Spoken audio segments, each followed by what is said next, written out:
Like, Margaret Rogerson was really playing with me, and I would like to call my ones with her, but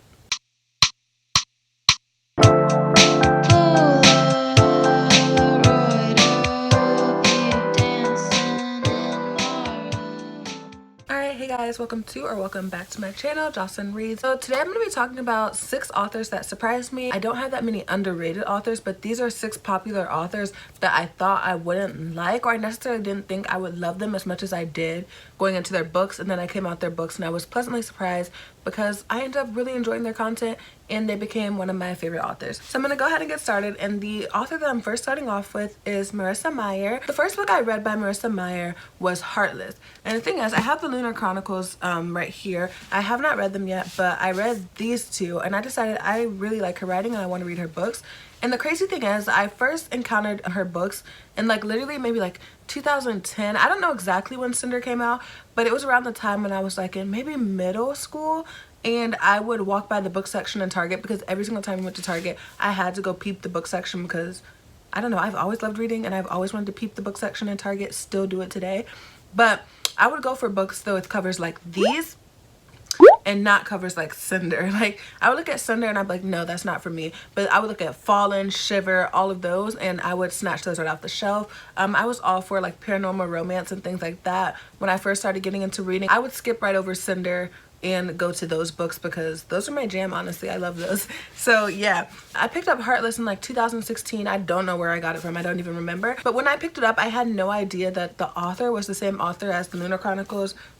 I'm stupid, it's right on the back. I don't know why I didn't know that, but I just picked up the book because I liked the cover and I liked it underneath the dust jacket. I thought it was pretty gorgeous, and so I picked it up, having not sat through a whole movie of Alice in Wonderland or like read the book Alice in Wonderland. Like, I still haven't. I don't remember ever sitting through the full movie and seeing like the whole progression, but I ended up devouring this. Like, I love the writing style. I loved how Marissa Meyer crafted her characters.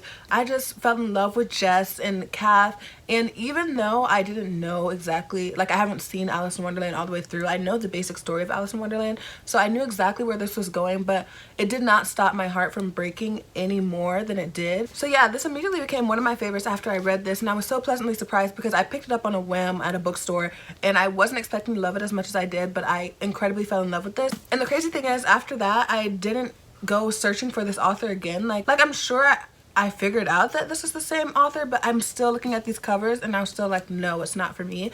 And then this year I picked up Renegades by Marissa Meyer and fell in love with this one. I know that's kind of an unpopular opinion because a lot of people ended up not liking Renegades, and I understand why, because I really do think the first 150 pages were a little bit slow. I feel like maybe 24 hours passed in the first 150 pages, and this book is so thick that when you're right here and only 24 hours have passed, you're like, oh my gosh, like, I don't think it's gonna work. But after that first 150 pages, the story started flying for me and I just really enjoyed it. And I love anything with like superheroes and villains and morally gray characters, and that gave me like all of those, and I just really enjoyed it. I loved how, like I said, I love how she crafts her characters. I love her writing. Her writing always pulls me in and I just really enjoyed it.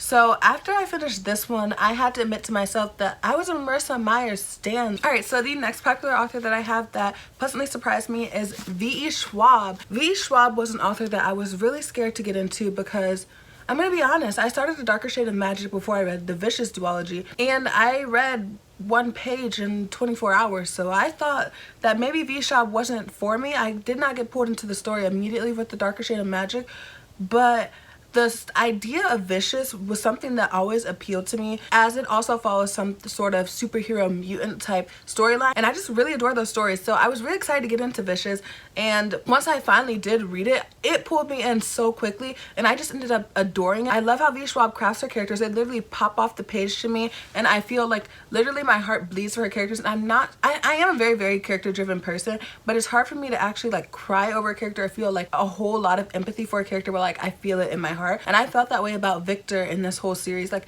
Victor was so well developed. Like, he felt like a real person. He had so much depth to him, and I just really enjoyed his dynamic with Sydney and Mitch and the whole little gang that he ended up getting with in Vicious. He's so dark and morally gray, and he wouldn't blink after killing someone, but he cares about Sydney so much as a little sister, and it warms my heart. It really does. I just love him so much, and I think her writing is literally so well done in this book. Like, I thought, because this is an adult series, I thought I would maybe be confused or I wouldn't be able to get into it, because I really am used to reading YA fantasy, and this is not necessarily fantasy, this is more, I guess, sci-fi, but fell in love with the plot. Like, the plot is so well crafted to the point where you have like 2 different storylines going on, as well as 2 different points of views. Like, by storylines I mean like time wise, like you're jumping between the past, the present, and sometimes the future, because sometimes one point of view is further ahead in the future than the other point of view, but it's so well done and it's so well crafted that I was never confused reading this book. It literally only made me want to read the book faster. So the next author that pleasantly surprised me, who I didn't think I would love as much as I did,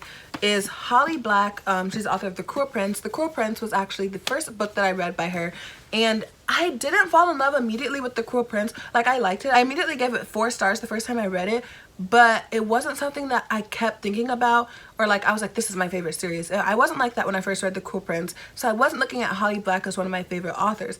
But then The Wicked King came out, and I'm pretty sure like January or February it came out, and I picked that up, and I was excited to pick up The Wicked King because it ends on a cliffhanger. The Cruel Prince does, so I wanted to see what happened next, and The Wicked King literally blew me away. Like, it was a 5-star read, hands down. Like, this was 4 stars, and I liked the world, and I wanted to see where the story was going.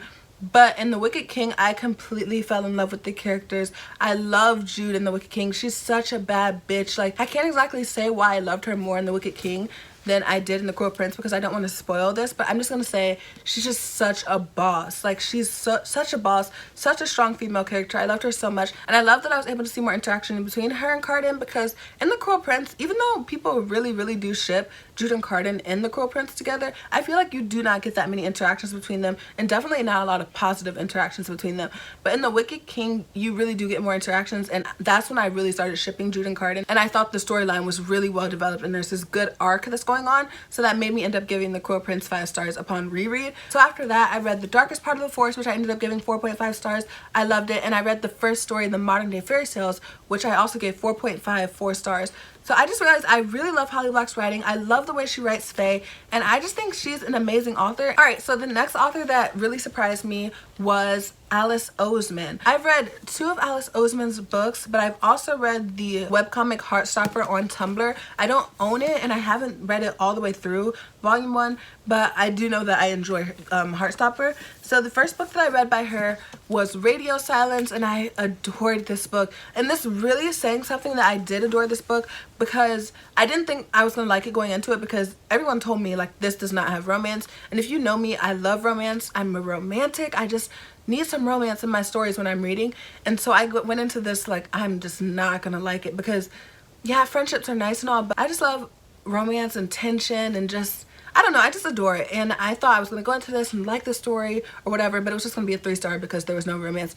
But this blew me away. I ended up loving it so much, and I'm so surprised because it didn't have any romance. There was talk of romance and things like that, but at its core, this book is not a romance. It's a book about friendship, sexuality in a way, and finding out who you are and what you want to do with your life after high school, I guess. So I left this off, and I was like, Radio Silence was a really good book, but I wasn't looking at Alice Osmond as, oh my gosh, I love this author. And then I ended up picking up I Was Born for This, primarily because I liked the cover, and I wanted to get all the UK versions of her books, but right now this is the only one I have.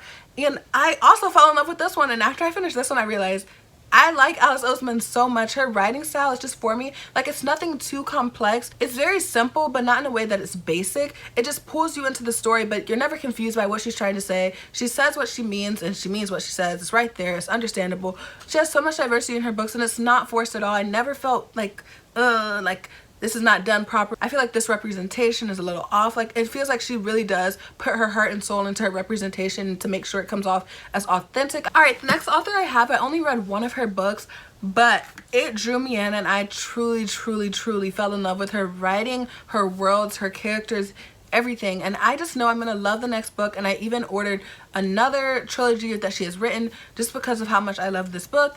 And the author I'm talking about is Laini Taylor, and the book I'm talking about is Strange the Dreamer. Because every single time I hear people talking about Strange the Dreamer, they're always talking about how lyrical and mystical her writing is, and like how flowery it is.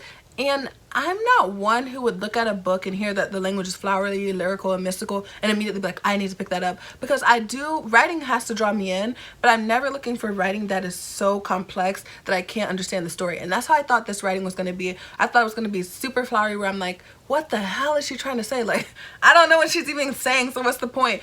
But I didn't feel that way at all about Stranger Dreamer, which I'm really like surprised about, because it is lyrical, it is mystical, but it's beautiful in a way that it's understandable. Like, it's so beautiful that it knocks me off my feet, and I have to highlight all these beautiful lines because I'm like, wow, she really did that. But I'm also was never confused while reading this, and I was super surprised by that. There were so many moments in this book that I just enjoyed the writing so much. It's just her writing, really. Like, I've never experienced anything like it. I love it so much. And there's this one particular excerpt in this book where Laszlo is playing pretend as a child, and it's in the very beginning, and I knew as soon as I read that it was so beautiful, so well done, that I just knew I was going to love the story right off the bat. And that's exactly what ended up happening. So Laini Taylor was a author that definitely surprised me. I didn't think I would like her as much as I do, and now I'm kind of a stan. Like, I need to read Muse of Nightmares, but I'm also terrified because if you read Strange the Dreamer, you know that ending hurt. And I've seen people talking about Muse of Nightmares after they finished it, and I hear that ending hurts too. So like, I'm scared, I'm fragile, I'm terrified. All right, and the last author that I have that's really surprised me, and I didn't think I was gonna love their writing as much as I did, but ended up falling completely in love, is Margaret Rogerson. I read this book completely through, which is Sorcery of Thorns, and if you've seen any of my videos, especially like my vlog where I did read this, you know that I just fell in love with the story. I loved it so much. Like, I thought Elizabeth was such a strong character, and I loved her banter with Nathaniel. I love when I have a romance and the two characters actually have some type of chemistry. Like, they don't look at each other and immediately fall in love. Like, you see them go on this journey and start to fall in love with each other, and just, it's amazing, because I hate insta love so much, and I wasn't given that with this, so I was really grateful. And both characters had strong personalities to me, especially Nathaniel.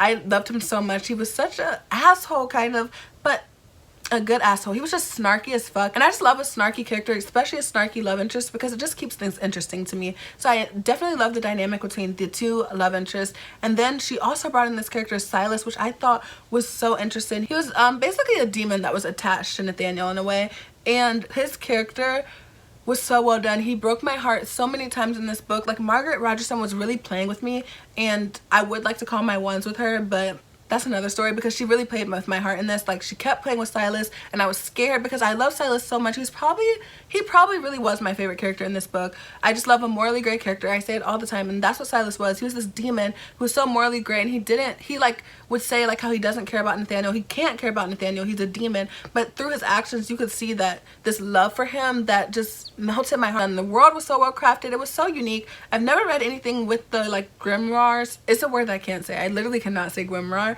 I can't say it. Like, I literally can't.